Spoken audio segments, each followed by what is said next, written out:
전 세계 인구가 77억이라고 합니다. 77억 인구 중에 나 한 사람이라고 생각하면 참 약한 존재이죠.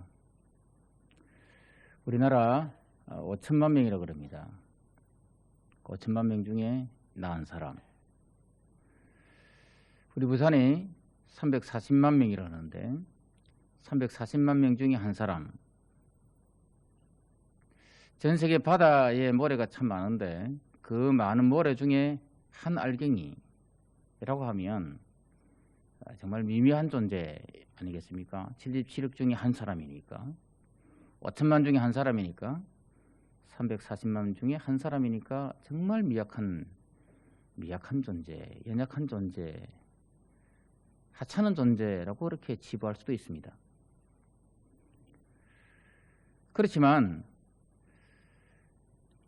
하나님의 역사를 가만히 보면 그 연약한 한 사람을 통해서 하나님의 역사가 이루어진다는 사실을 아십니까?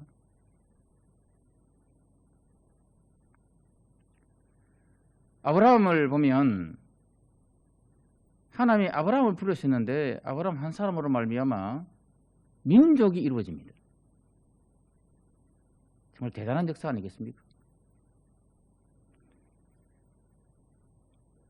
2010년 칠레 구리광산의 붕괴로 말미암아 33명이 69일간 갇히는 일이 있었습니다.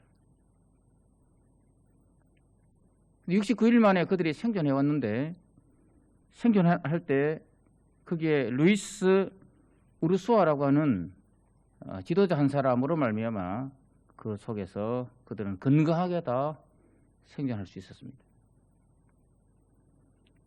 2018년도에 태국에 축구한 아이들 12명과 코치 1명이 동굴에 들어갔다가 갇히는 사건이 있었습니다.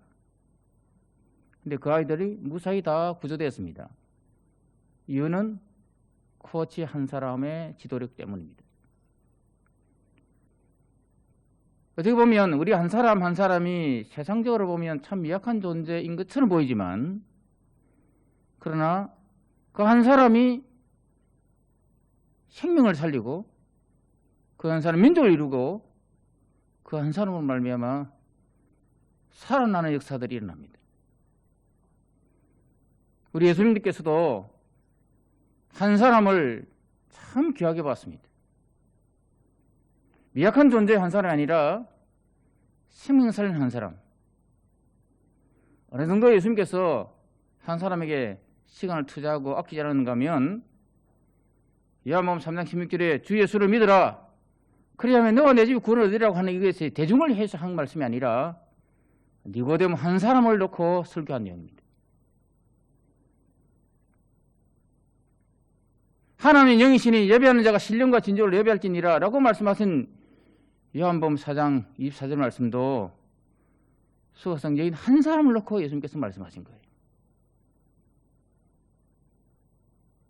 그만큼 예수님은 한 사람의 중요성이 중요하다는 거예요. 세상에 미약한 존재 한 사람이냐 아니면 하나님이 서시는 한 사람이냐의 차이가 얼마나 중요한지 모르겠습니다. 바라기는 여러분 모두가 세상에 나는 별거 아니야. 하찮은 존재야. 77억 중에 한 사람에 불과해. 340만 중에 한 사람에 불과해. 라고 하는 그런 미약한 존재 한 사람이 아니라 아브라함처럼 우르수아처럼 태국의 그 코치처럼 정말 하나님이 서시기에 합당한 한 사람이 되기를 주님의 이름으로 축원합니다. 인사합니다. 하나님 서시는 한 사람 되십시오. 여러분, 믿음 생활을 하면서 참 많은 것을 우리가 생각하게 되는데 정말 우리가 하나님 서시는 한 사람인가? 내가 하나님 서시는 한 사람인가? 이렇게 신앙생활 해가지고 하나님 서시는 한 사람은 되겠는가? 라고 생각할 때 참 부끄럽지 않습니까? 의외로 많은 사람들이 하나님이 쓰시는 한 사람이라고 하는 그 중요한 포인트를 놓쳐버리고 오늘 뭘 먹을까, 뭘 마실까, 뭘 입을까 여기에 연연해 살아가는 그런 모습을 보게 됩니다. 어떻게 하면 오늘 하루를 잘 살까? 어떻게 하면 오늘 나를 즐겁게 살까? 어떻게 하면 내가 오늘도 좀 더 나은 엔조이하며 살까라고 하는 거기에만 목적을 두니까 하나님 쓰시는 한 사람이라고 하는 거대한 비전 다 잊어버리고 내 삶에 조금의 불편함을 끼치고 내 삶에 조금 소소함을 끼치는 그 사람에 대해서 갑자기 화를 내고 불평하고 원망하고 그냥 시험 들어버리고 하는 그런 일이 벌어진단 말이죠.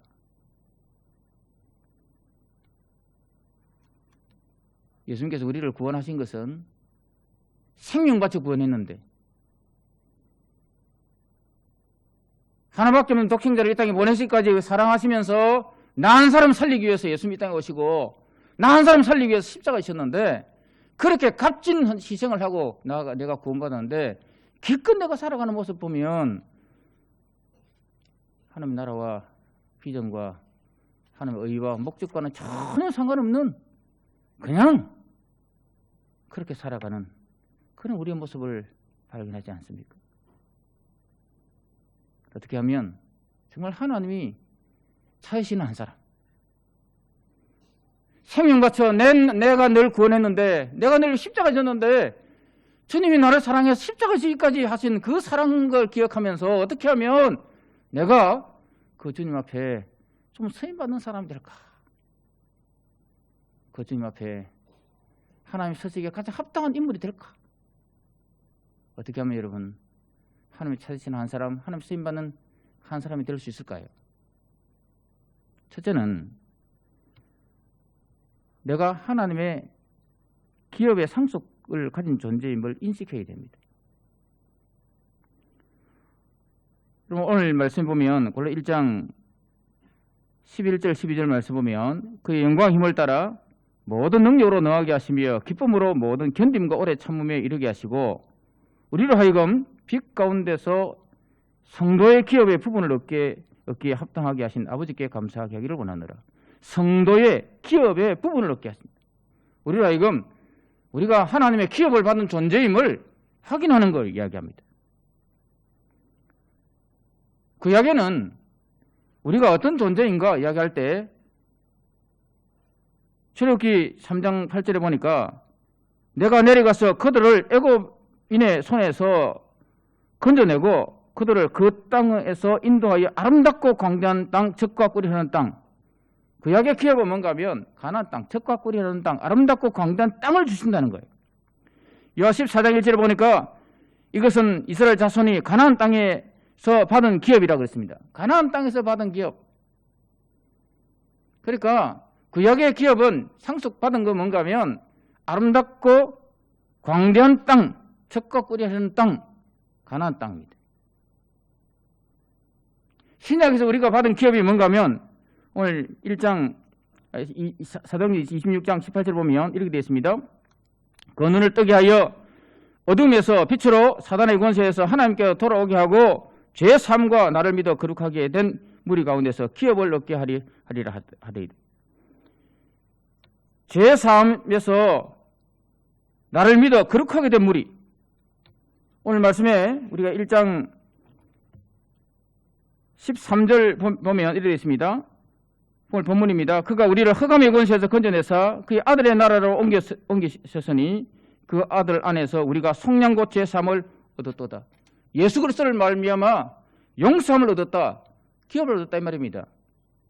찬송에 보면 나의 영원하신 기업 생명보다 귀하다. 나의 영원하신 기업이 누굽니까? 구약에서는 젖과 꿀이 흐르는 땅, 광대한 땅, 아름다운 땅 기업입니다. 신약에 와서는 어둠에서 빛으로 인도하신 예수 그리스도가 우리의 기업입니다. 달리 말하면 예수 믿고 구원받는 존재라는 사실을 인정하는 거예요. 내가 하나님 서지에 가장 합당하게 쓰임받는 인물이 되려면 내가 예수를 나의 구주 삼고 살아가는 사람이다. 예수님의 은혜를 받고 사는 사람이다 라고 하는 것을 인정하는 거예요. 여러분 가만히 보십시오. 구약의 가나안 땅 들어가는 모든 과정이 이스라엘 사람들이 광야 지나면서 노력해서 농사지어서 먹고 마셨습니까? 광야 40년 동안은 그들은 만나와 메추라기 먹었습니다. 샘물을 마셨습니다. 그들이 노력해서 샘물을 얻은 거 아닙니다. 그들이 수고해서 만나를 먹은 거 아닙니다. 하나님이 매일매일 만나를 주시고 필요에 따라서 물도 주시고 필요에 따라서 고기도 주셨습니다. 뭘 이야기하는가 하면 은혜로 살아온 세월이란 말이죠. 은혜로. 신약의 기업이신 예수님, 우리가 여러분 예수 믿는 것, 너희가 그 은혜로 인하여 믿음을 말미암아 구원을 얻었나니 이것이 너희에게 난 것이 아니요 하나님의 선물이라 그랬습니다. 내가 노력해 믿은 게 아니라 하나님 우리에게 값없이 선물로 주었기 때문에, 달리 말하면 하나님의 은혜로 말미암아 예수 믿게 된 거라 말이죠. 그러니까 우리가 하나님 세상에 가장 합당한 인물이 되려면 우선적으로는 첫째는 내가 하나님의 기업을 이어받은 상속자다, 내가 하나님의 은혜를 받은 사람이다 라고 하는 인식입니다.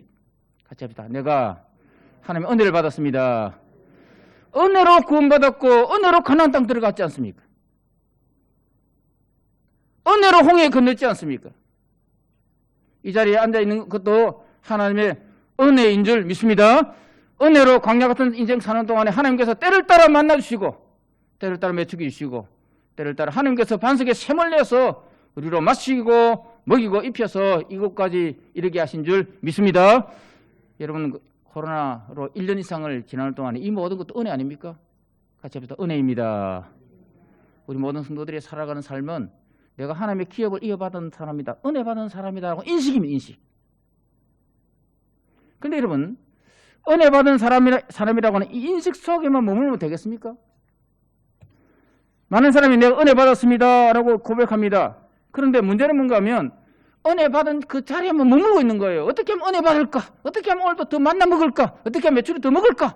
거기만 매달리면 좀 내게 만나 적게 주고 매출이 적게 주고 생수 적게 주고 하면 그 삐끼고 삐끔타고 미워하고 질투하고 비평하고 불평하고, 그거 얼마나 많은 교인들이 그 수준에 머물고 있는지 모릅니다. 이 수준에 좀 뛰어넘는 수준 가야 됩니다. 은혜 받은 단계에 머물면 안 되고 하나님 스스로가 합당한 한 사람이 되려면, 두 번째는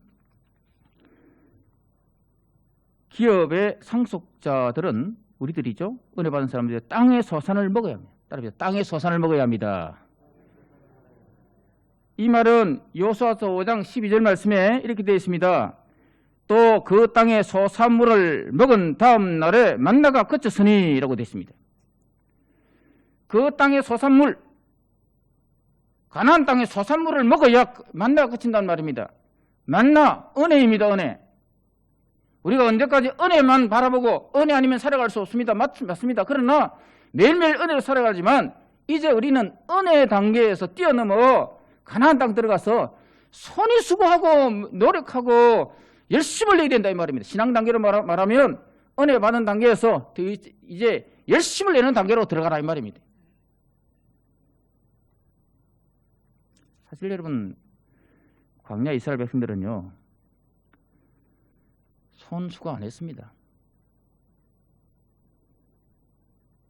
그들은 모세가 손만 드니까 홍해도 열리고, 모세가 뭐 반대로 치니까 물도 나오고, 모세가 기도하니까 막 맨추라기가 막 1m 싹 쌓이고, 그들이 기껏 한 것은 뭔가 주워 먹는 것밖에 안 했습니다. 주워 먹는 거.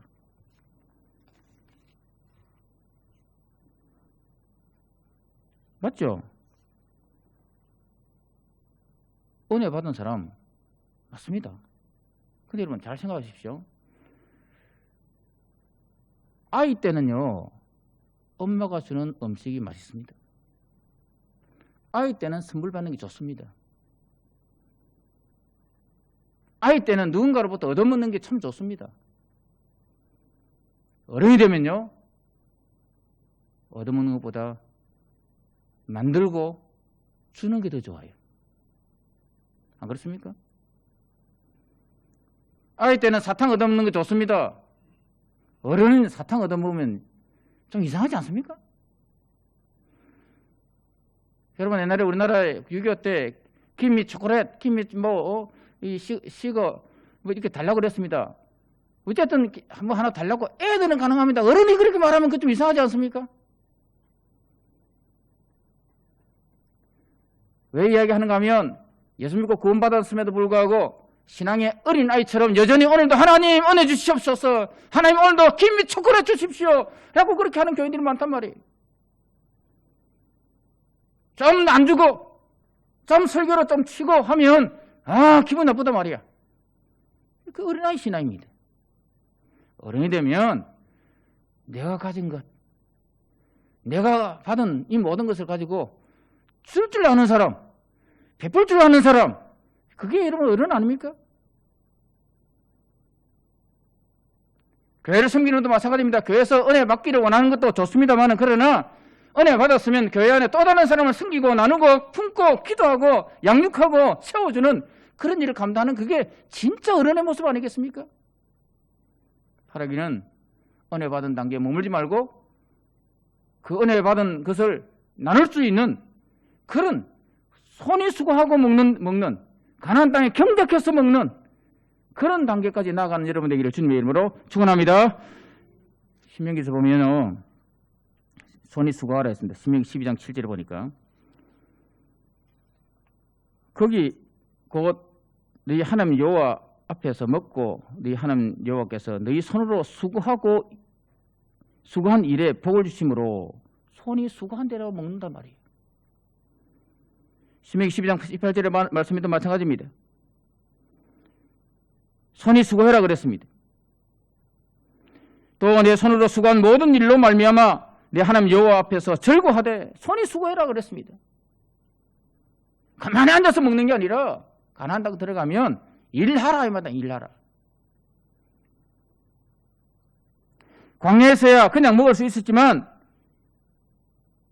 가나안 땅 들어갔으면 은혜 받는 단계에 그치지 말고 이제 내가 섬기는 삶을 살아라, 내가 좀 더 수고하는 삶을 살아라, 일하는 삶을 살아라. 그러면 신명기 8장에 보니까 이렇게 되어 있습니다.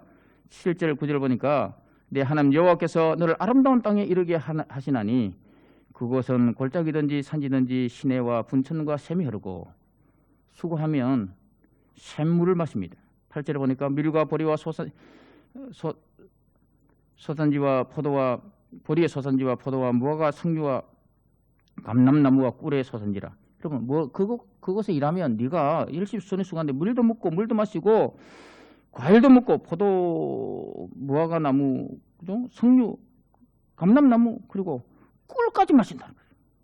9절에 보니까 내가 먹을 것에 모자람이 없고 내게 아무 부족이 없는 땅이며 그 땅의 돌은 철이요 산에서는 동을 킬 것이라.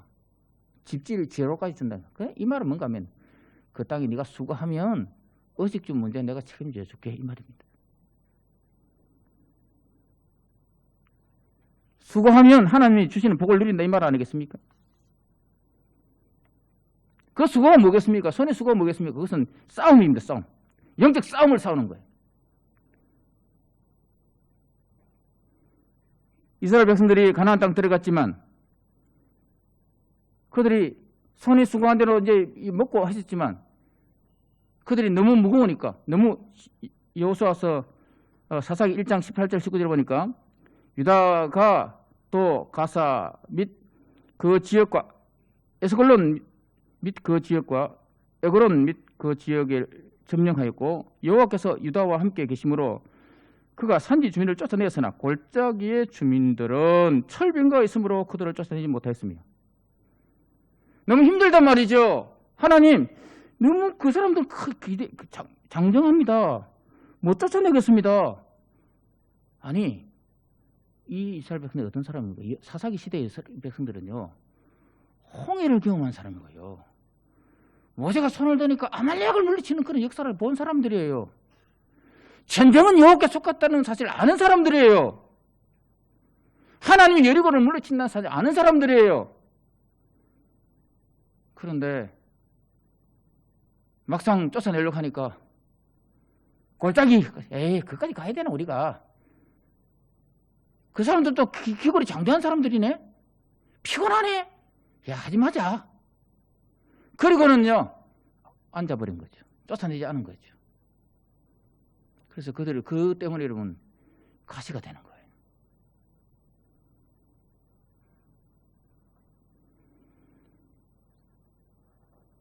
신명기 1장 27절부터 보면 므낫세가 벳산과 그의 딸린 마을들의 주민과 쭉 이야기하다가 제일 마지막 무기또와 그의 딸린 마을들의 주민을 쫓아내지 못하며 가나안 족속이 결심하고 그 땅에 거주했더니 하나님은 분명히 그 땅에 가나안 족속들을 다 멸하라 했는데 그 가나안 족속들을 쫓아내지 못합니다. 왜요? 피곤하니까. 여러분 신앙생활 하면서 사람들이 종종 은혜 받고 사는 거 좋지, 교회 봉사하고 살아야 되나, 꼭 교회 일해야 되나, 뭐 그렇게 열심히 해야 되나, 기도 생활 그래 해야 되나, 그래 안 해도 다 되는데 적당히 하자. 여러분 여기에 머물면 안 됩니다. 은혜 받는 자의 자리는 어린아이 단계고요, 적당히 하는 단계는 여러분 시험을 많이 당합니다. 적당히 신앙생활하는 것은 너무 시험이 많아요. 은혜 받는 자의 단계에 있던 사람들이 가나안 땅 못 들어간 사람은 얼마나 불쌍한 인생입니까? 그리고 가나안 땅 들어간 인생들이 열심히 수고하고 싸워야 되는데 안 싸워서 여러분 가나안 백성들과 같이 살면서 얼마나 그들의 찌르는 가시가 됐을까요? 사는 게 아닌 것처럼 그렇게 살았을까요? 오늘 우리의 신앙생활을 가만히 생각해 봅니다. 은혜 받을 때는 좋았는데 교회 일하라고 하니까 정말 싫어. 봉사하라고 하니까 싫어. 양육하라고 하니까 싫어. 영적 엄마가 되어주고 영적 자녀를 양육해야 되는 그 일에 대해서 너무 싫어. 적당히 나는 은혜 단계에 머물 거야. 그런 사람 하나님 서시는 사람 아니에요. 그런 사람은 하나님의 구속사에 서임받는 사람이 아니에요. 하나님이 서시는 사람은 어떤 사람인가? 은혜 받은 단계를 뛰어넘어서 가나안 땅 들어가서 하나님 명령하신 명령대로 가나안 칠족속들을 다 물리치고 역적 싸움을 싸우고 선히 수고하는 그 수고를 감당할 때 하나님은 그들에게 복을 주시고 점령하게 하시고 평안도 허락해 주시는 줄 믿습니다. 여러분 우리는 지금 어떤 면에 보면 코로나 때문에 너무 신앙생활을 편하게 하는 단계에 접어들어 버렸어요. 적당히 하는 단계에 들어버렸어요. 은혜 받으면 되지. 말씀에 은혜만 있으면 되지 뭐. 좀 뭐 수고하고 봉사하러 가면 이제 뭐 그럴까 할 필요가 있나? 제가 고민입니다. 요즘 뭔가 하면 코로나 끝나고 나면 이게 교회에서 부엌에 여집사님들이 권사님들이 부엌에서 밥 할까 안 할까? 제가 여기서 숙제입니다 지금. 분명히 안 하자 하지 말자는 말이 더 많을 것 같은데 이거 어쩌지 이거? 코로나 끝나고 나면 전도하자는 말하면 목사님 아직까지 아닙니다 라고 하면서 전도할까 안 할까 고민입니다 사실은. 코로나 끝나고 나면 오후 예배도 이제 2시 반으로 돌릴 텐데 하나님 밥 안 먹고 뭐 그냥 12시 반에 예배 드리는 건 너무 편하고 저 집에 가 좋던데 꼭 그래야 됩니까? 그래 할까 싶어서 지금 사실 걱정입니다. 지금 사실은 제가요 기도 많이 합니다. 하나님 우리 교인들 절대 그런 불평이 나오지 않게 주시옵소서 기도합니다. 할렐루야. 아멘 안 하네. 제가 불편해요 사실은요. 코로나도 끝나고 나면 아이고 목사님 옛날처럼 2020년도 좋았습니다. 밥 안 해먹고 왔지 얼마나 좋았는지 모르겠습니다. 아이고 목장별로 식당 밥하는 거 꼭 해야 됩니까? 꼭 뭐 집에 와서 먹으면 되지 뭐. 이런 말들이 나오지 않겠습니까? 은혜 받는 자리에 머물지 말고 여러분 손이 수고하고 봉사하고 영적 싸움을 싸우는 단계까지 나아가기를 주님으로 축원합니다. 아멘. 그냥 앉아서 그냥 주는 것만 날름날름 먹는 건 여러분 그 하나님 서시는 사람 아니에요. 그런 사람들은 7집7력이 한 명밖에 안 되는 거예요. 하나님 서시는 사람은 은혜 받은 사람, 은혜를 뛰어넘어서 영적 싸움을 싸운 사람, 손이 수고하는 사람, 가나안 땅을 정복하는 사람, 그리고 세 번째는 하나님 쓰시는 사람은 어떤 단계까지 가야 되는가 하면 상속자들의 삶은 섬김과 나눔입니다. 은혜 받았죠. 여기 싸움을 싸웠죠. 그리고 내가 이 복을 많이 받았지 않습니까? 이 복 받았으면 이 복 받은 것을 나눠야 되지 않습니까? 나눠야 돼. 그럼 복 받은 걸 누가 나눠야 되느냐? 신명기 15장 7절 8절 보면 내 하나님 여호와께서 내게 주신 땅 어느 성읍이든지 가난한 형제가 너와 함께 거주하거든 그 가난한 형제에게 내 마음을 완악하게 하지 말며 내 손을 움켜쥐지 말고 반드시 내 손을 그에게 펴서 그에게 필요한 대로 설 것을 넉넉히 구워주라. 가난한 사람을 도우라. 이웃을 도우라. 이웃을 섬기라 이 말이에요. 은혜 받았고 영적 싸움을 싸웠다면 이제 우리가 받은 은혜로 말미암아 우리가 할 일이 뭔가 할 때 가난한 사람을 섬기는 거, 이웃 섬기는 거예요. 이웃과 나누는 거예요. 복음을 나누는 거예요. 신명기 15장 11절 보니까 땅에는 언제든지 가난한 자가 그치지 아니하겠으므로 내가 내게 명령하여 이르노니 너는 반드시 내 땅 안에 내 형제 중 곤란한 자와 궁핍한 자에게 내 손을 펼지니라. 손을 펴는 기부하는 나눔을 실천하는 그런 사람 되어라 이 말이죠. 나 혼자 먹고 잘 살고 잘 먹겠다는 게 아니라 가난한 사람과 이웃을 돌아보는 삶을 살겠다 이 말 아니겠습니까? 이웃만 돌아보는 게 아닙니다. 신명기 18장에 보니까 여러분 제사장들과 레위인까지도 돌아볼 줄 아는 지도자를 돌아볼 줄 아는 사람을 살아라 이 말입니다. 18장 3절에 보면 제사장들이 백성들에게 받을 몫은 이러하니 곧 그 드리는 제물의 소나 양이나 그 앞다리와 두 볼과 위라 이것을 제사장에 줄 것이고 15절을 보면 5절 봅니다. 이는 내 하나님 여호와께서 내 모든 지파 중에서 그를 택하여 내시고 그와 그의 자손에게 항상 여호와 이름으로 서서 섬기게 하였음이니라. 하나님을 섬기는 사람들과 지도자들과 이러면 나누라 이 말이에요. 이웃과 나누고 종교 지도자들과 나누고 그리고 뿐만 아니라 하나님과 나누라 하겠습니다. 신명기 26장에 보니까 10절 말씀입니다. 여호와여 이제 내가 주께서 내게 주신 토지 소산의 만물을 가져왔나이다 하고 너는 그것을 내 하나님 여호와 앞에 두고 내 하나님 여호와 앞에 경배할 것이며 만물을 가져와서 하나님 앞에 드리라. 나 혼자 잘 먹고 잘 사는 인생이 아니라 이웃들과 나누고 지도자들과 나누고 하나님과 나누는 삶을 살아라. 그렇게 말씀하고 있습니다.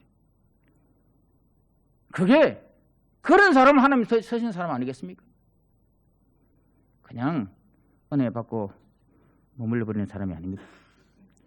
우리는 여러분 은혜 받았습니다.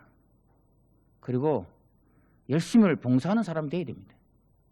더 나아가서 하나님 서시는 한 사람 어떤 사람입니까? 나누는 사람입니다. 섬김을 실천하는 사람입니다.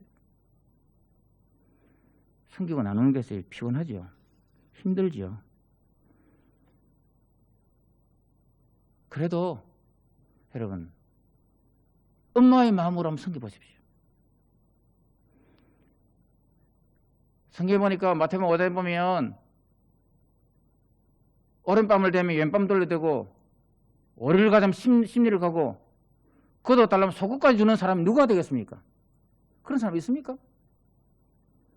가만히 생각해 보니까 그런 사람이 있더라고요. 그냥 엄마는 그랬대. 엄마는 자식들을 위해서 오리 가자면 심리까지 따라갈 줄 알고 오른밤 되면 맞으면 왼밤 돌려대고 그도 달라면 속옷까지 줄 수 있는 분이 누구냐? 엄마 어머니라고 어머니.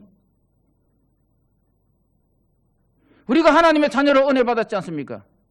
영적 싸움을 싸우고 하나님께서 때를 따라 많은 것도 체험받아 의식주 문제 해결받았지 않습니까?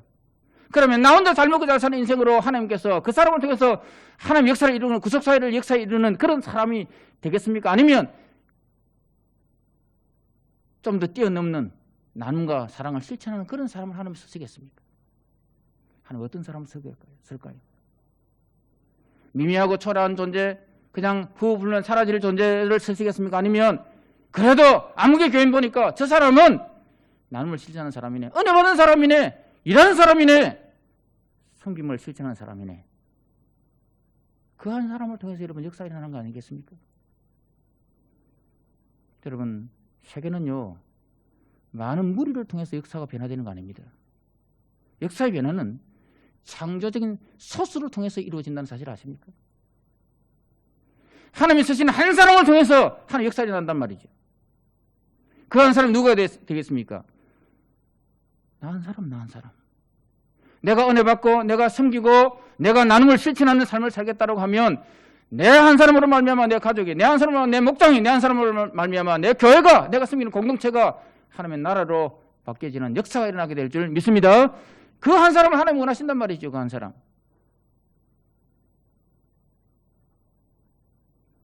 제가 묵상하다가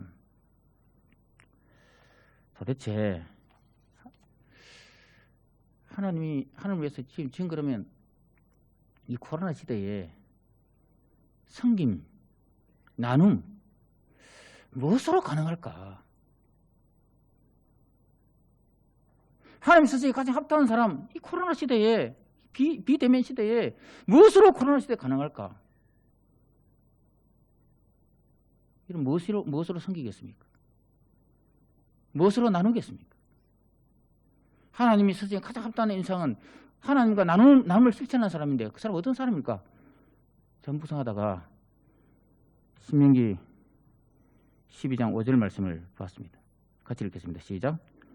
오직 너희 하나님 여호와께서 자기 이름을 드시려고 너희 모든 지파 중에서 택하신 곳인 이런 때일수록 하나님이 스스로 합당한 사람 뭔가 하면 내가 은혜 받고 나누고 하기 위해서 하나님 계신 곳 성전에 사모하는 마음입니다. 다른 사람에게 나누지 못해도 하나님과 나눌 수 있지 않습니까? 성전을 사모하며 함께 나오는 거예요. 우리 예수님께 제자들 부르시는 목적이 있더라고요. 마가복음 3장 14절 말씀 보면 이에 12를 세우셨으니 이는 자기와 함께 있게 하시고 또 보내사 전도도 하며 되어 있습니다. 따라서 자기와 함께 있게 하시고, 예수님이 우리에게 요구하는 게 있습니다. 원하는 게 있습니다. 뭔가 하면 나와 함께 있고 싶다는 거예요. 그게 뭘까요? 이렇게 생각합니다. 내 자리 지키는 거예요. 내 자리 지키는 거예요. 하나님이 쓰시는 한 사람이 어떤 사람이겠습니까? 거창한 사람이 아닙니다. 물론 은혜 받고 열심히 수고하고, 여러분 그래야 하는 사람 맞습니다. 성경 나눔을 실천하는 사람 맞습니다. 그런데 하나님께서 그 성경 나눔을 실천하는 게 뭐겠어요? 지금 이 시대에 뭐겠습니까? 그것은 바로 주님과 함께하는 거예요. 주님 교회에서 함께하는 거예요. 뭐겠습니까? 자리 지키는 거예요. 여러분, 우리의 자리를, 여러분의 자리를 지킬 수 있기를 주님 축원합니다. 예수님께서 제자를 부르신 목적이 뭐라고요? 나와 함께 있게 하고자 하면 아니겠습니까? 아무리 비대면 시대다, 아무리 이런 코로나 시대다 할지라도 주님과 함께 하고자 하는 그 열정만큼 식어지지 않기를 주의 이름으로 부탁합니다. 그런 한 사람을 하나님이 사용하시는 거예요. 여러분, 사도행전 8장에 보면 빌립이라는 사람을 하나님께 사용하십니다. 한 사람, 빌립 집사 말입니다. 그 빌립 집사를 통해서 사마리아를 구원시킵니다. 그리고는 빌립에게 하나님께서 야, 너 예루살렘 아래로 내려가라 그랬습니다. 광야로 가라 그랬습니다. 광야에 전도할 사람도 없는데 하나님께서 가라 그랬습니다. 하나님께서 가라 하니까 갔습니다. 갔더니 거기에 누가 가는가 하면 이디오피아에서 온 네시 간다게가 지나가는 거예요. 여러분, 빌립 한 사람을 말미암아 이디오피아가 보호가 되는 역할이 난단 말이죠. 나 혼자 앉아서 쉬는 인생이 아니라 하나님 명령하실 때 명령을 지키고 내 자리 지키고 수고하는 인생, 은혜를 나누는 인생 살면 그 사람을 통해서 하나님은 가정과 교회와 나라를 회복시키는 놀라운 축복을 허락하게 해줄 줄 믿습니다. 여러분, 하나님 스스로에게 가장 합당한 한 사람 여러분이 되기를, 우리 교회에 가장 교회를 세우고 가정을 세우고 이 민족을 살리는 가장 합당한 사람 한 사람 바로 여러분 되기를 주님의 이름으로 축원합니다.